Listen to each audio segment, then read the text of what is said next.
नमस्कार जी दोस्तों, कैसे हैं आप लोग। मैं रविकांत त्रिपाठी, जनपद देवरिया से। क्या हाल चाल हैं? बढ़िया। मित्रों, मैं बताऊं कि कल मैं ऐसे ही सामान्य रूप से बैठा हुआ था तो एक कहानी मेरे हाथ लगी। वो कहानी मैं सोचा आप लोगों के साथ शेयर कर दूं, क्योंकि इस कहानी का जो उद्देश्य था, उस कहानी का जो मोटिव था, वो मुझे लगा कि शायद वो उन बच्चों के लिए थोड़ा सा स्ट्रेस कम करने वाला हो सकता है जिन बच्चों को इस बात का दुख है कि परीक्षा नहीं हुई। ऐसे बहुत सारे बच्चे जिन लोगों ने अपनी जी जान लगा करके मेहनत करके परीक्षा की तैयारी की थी, लेकिन परीक्षाओं के रद्द हो जाने की वजह से उनको बड़ी हताशा महसूस हो रही है, या उनको ऐसा लग रहा है कि नहीं नहीं ये तो बड़ा गड़बड़ हुआ। ये कहानी उन बच्चों के लिए तो कारगर हो ही सकती है। इसके अलावा वे सभी लोग जो जीवन में आगे बढ़ना चाहते हैं, उन सभी लोगों के लिए यह कहानी बहुत ही ज़्यादा सकारात्मक हो सकती है, क्योंकि व्यक्तिगत रूप से मुझे, यानी मैं रविकांत त्रिपाठी, इस कहानी से बड़ा प्रभावित हुआ, तो मुझे लगा कि ये कहानी आपके साथ शेयर करनी चाहिए। दोस्तों, मैं आपको बताऊं कि एक व्यक्ति था जिसने बहुत ही मेहनत करके पाई जोड़ करके किसी तरह से पैसों का इंतजाम किया। क्योंकि पैसों का इंतजाम उस व्यक्ति के लिए इसलिए मुश्किल था क्योंकि वो व्यक्ति अत्यंत ही निर्धन था, बहुत ही गरीब था, और बहुत ही मेहनत करके कश्मकश में धीरे धीरे एक एक पाई एक एक रुपए इकट्ठा करके उसने पैसे की व्यवस्था करी, और उस व्यवस्था से उसने अपने लिए मकान बनवाने की सोची, क्योंकि उसके पास मकान नहीं थी। पत्नी और बच्चों के साथ वो झोपड़ी में रह करके गुजर बसर करता था, दिन रात एक करके मेहनत करके। जिस स्तर की मेहनत हो सकती थी उस स्तर की मेहनत करके उसने मकान बनवाने की सोची। उसने तय समय पर सारी सामग्री की व्यवस्था कर ली, जो मकान बनवाने के लिए योग्य जो कुशल मिस्त्री थे उनकी भी व्यवस्था की, और मकान का निर्माण कार्य शुरू हुआ। एक निश्चित समय आने के साथ साथ इसकी जमा पूंजी खर्च होती गई और इधर मकान उठती चली गई। एक दिन वह भी समय आया कि जब मकान पूरी तरह से तैयार हो गई, पेंट पॉलिश करके एकदम चमकने लगी, किसी की खुशी का ठिकाना नहीं रहा। घर परिवार सभी लोग उसको लगातार शुभकामनाओं बधाइयां दे रहे थे कि मित्र, तुमने जो अपने जीवन में मेहनत की थी उस मेहनत का प्रतिफल आज तुम्हें मिला है, और आज तुम्हारी अपनी मकान खड़ी हो गई। अब तुम परिवार के साथ सुख से इसमें रहोगे। जो झोपड़ी में रहने पे तुमको आंधी और पानी से जो समस्याएं आती थी, लोगों से रहजनी की जो असुरक्षा का भय रहता था, वो अब सब कुछ तुम्हारे जीवन में समाप्त हो गया। अर्थात तुम्हारे कष्ट के दिन निकल गए, अब सुख के दिन आए। दुख के दिन बीते रे भैया, अब सुख आयो रे। ये स्थिति उस व्यक्ति के मन में बनी। वह व्यक्ति भी बड़ा प्रसन्न हुआ। एक निश्चित समय और मुहूर्त देख करके उसने गृह प्रवेश के लिए तय किया। निश्चित समय मुहूर्त पंडित जी से निकलवाया और गृह प्रवेश का दिन और समय निर्धारित करवाया। जिस दिन उसका गृह प्रवेश होना था, अर्थात अगर कल उसका गृह प्रवेश होना था, आज ही एकाएक वह मकान भर भरा करके गिर पड़ा। हल्का सा भूकंप का झोंका आ गया हो या कोई ऐसी परिस्थिति आई हो, जो भी गई हो, वह मकान भर भरा के गिर गया। चाहे जैसे भी जो भी कारण रहा हो, पूरा का पूरा मकान भर भरा करके गिर गया। अब आप सभी मित्र जो भी मेरे साथ जुड़े हुए हैं, कृपया हमको यह बताइए कि उस व्यक्ति के मस्तिष्क पर क्या गुजरी होगी।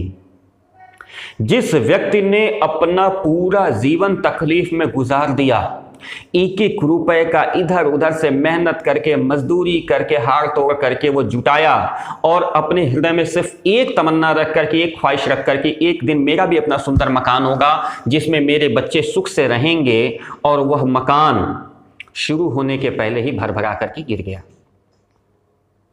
वो व्यक्ति क्या सोचेगा? अगर हम और आप रहेंगे तो शायद माथा पकड़ करके बैठ जाएंगे, रोएंगे, या उस मकान का जो मलबा होगा उससे टकरा टकरा करके अपना सर फोड़ देंगे। शायद ऐसा ही होगा, लेकिन वहां ऐसा नहीं हुआ। वह व्यक्ति वहां से उठा, प्रसन्न मन से उठा। जैसे ही लोगों ने बताया कि तुम्हारी मकान भर भरा के गिर गई, वह गया, एक क्षण मकान को देखा, उसके मलबे को, उसके खंडहर को देखा, और उसके बाद प्रसन्न मन से दौड़ते हुए सीधा कहां पहुंचा? मिठाई खरीदने। मित्रों, वो सबसे पहले जा करके मिठाइयां खरीदा। वह मिठाइयां पास के श्री हनुमान जी के मंदिर में उसने अर्पित की, और प्रसाद लेकर के पुनः वहीं पहुंचा जहां पे मकान का मलबा गिरा पड़ा था। वहां पे 150 लोग इकट्ठे हो गए थे। सारे के सारे लोग एक ही बात कर रहे थे कि बड़ा दुख हुआ बेचारे के साथ। बड़ा गड़बड़ हुआ, भगवान ने इतना अन्याय क्यों किया, ऐसा भगवान को नहीं करना चाहिए था, इतना ईमानदार इतना मेहनती व्यक्ति, जीवन में इसने किसी का दिल नहीं दुखाया, आज क्यों इसके साथ इतना बड़ा हो गया। सारे लोग एक बात कह रहे थे, सभी के सभी लोग केवल अफसोस जाहिर कर रहे थे और सभी लोग उस व्यक्ति को सांत्वना देने का प्रयास कर रहे थे। लेकिन ये क्या है, वो व्यक्ति पूरा एकदम प्रसन्न मन से झूमते हुए गाते हुए ले आ रहा है सबको, लो मिठाई खाओ, लो मिठाई खाओ, भाई तुम भी खाओ मिठाई, तुम भी खाओ मिठाई। लोग आश्चर्य में कि लग रहा है इसका गया, इतना बड़ा नुकसान जिसके जीवन का हो गया हो, उसके बाद भी अगर ये स्थिर रहे तो समझो भगवत कृपा है। हुआ क्या, गया, सटक गया ये। लेकिन ऐसा नहीं हुआ था दोस्तों। जब एक होशियार विद्वान जानकार आदमी ने उस व्यक्ति से पूछा कि सेठ जी क्या कर रहे हो, ये क्यों ऐसा कर रहे हो, इतना सारा तुम्हारा जो है लाखों रुपए का नुकसान हो गया, और सबसे बड़ी चीज ये है कि भाई लाख रुपए का नुकसान उसका हो जिसके पास 1 करोड़ हो, तब तो कोई बात नहीं, जिसके पास कुल 5,000 रुपए भी ना हो, उसका अगर लाखों का नुकसान हो जाए, वो ऐसे मिठाइयां बांटेगा। कहा दोस्त मिठाइयां मैं इसलिए नहीं बांट रहा हूं कि मेरा घर गिर गया, मिठाइयां तो मैं इसलिए बांट रहा हूं कि मेरा घर आज ही गिर गया। अगर यही मकान कल या कल के बाद गिरता तो मैं, पत्नी, बच्चों और कुछ संभावित रिश्तेदारों के सहित मारा जाता। सोचो भगवान की कितनी बड़ी कृपा है कि मुझे बचा लिया। मित्रों, इसे कहते हैं सकारात्मक सोच।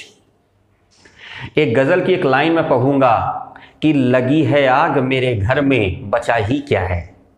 लगी है आग मेरे घर में, बचा ही क्या है। अरे बच गया मैं तो जला ही क्या है। तो मित्रों, सोच अपनी हमेशा सकारात्मक रखिए। जो नुकसान हो गया वह नुकसान मत देखिए, बल्कि उस नुकसान में धनात्मक ऊर्जा का संचरण देखिए कि उसमें पॉजिटिविटी कहां है। यानी उस व्यक्ति को इस बात का दुख नहीं था कि मकान गिर गया, बस कि उसको इस बात की खुशी थी कि उसकी पत्नी, उसके बच्चे, उसके रिश्तेदार सकुशल हैं। अगर आप सकुशल हैं, हमारे बाहु सकुशल हैं, हमारे पांव सकुशल हैं, और यदि हमारा मस्तिष्क सत प्रेरण में शामिल है, यदि हमारा मस्तिष्क सन्मार्ग में प्रेरित है, तो ये सारी चीजें तो हम फिर से प्राप्त कर लेंगे। तो मित्रों, आज की इस कहानी से मुझे जो सीख मिली मैंने आपको देने का प्रयास किया। आशा करता हूं कि यह कहानी आपको पसंद आई होगी। जो भी इसके रिफ्लेक्शंस होंगे प्लीज हमको कमेंट बॉक्स में जरूर दीजिएगा। और मित्रों, हमारे चैनल पे यूपी बोर्ड के कक्षा 9, 10, 11, 12 के संपूर्ण कोर्स मटेरियल हिंदी विषय के उपलब्ध हैं। आप इसके लिए प्लीज जरूर विजिट करें, और यदि हमारा चैनल अच्छा लगता हो तो अपने आगे आने वाली पीढ़ी को जरूर इसको शेयर करें, सब्सक्राइब कर लें, लाइक कर लें, और जहां कोई विशेष दिक्कत आए हमसे कांटेक्ट करने का प्रयास करें। मित्रों, जल्दी ही मिलता हूं अगले वीडियो के साथ। तब तक के लिए मैं रविकांत त्रिपाठी, जनपद देवरिया से नमस्कार, सत श्री अकाल, जय।